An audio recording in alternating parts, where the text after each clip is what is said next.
This is a beautiful vintage Coach City bag in the color Bone. It's kind of a beige color. The style number for City bags was 9790, and this specific bag was made in Costa Rica in 1998. And this is a shoulder bag.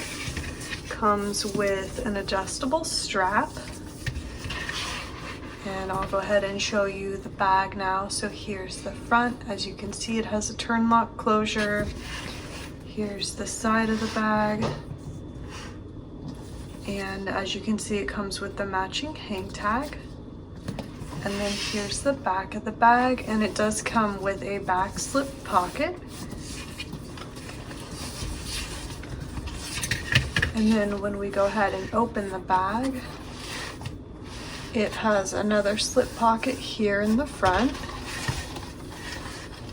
And it also has a zip pocket along the back of the bag, as you can see. So you could put something back here. And then here's the creed so that you can see that the bag is in fact authentic. So that's the City bag in the color Bone, and as you can see, this one's in really nice vintage condition. It looks like it was barely used. And this one is also available in our Etsy shop. So as always, I will link it below if you wanted to check it out. But otherwise, thanks for watching. Take care.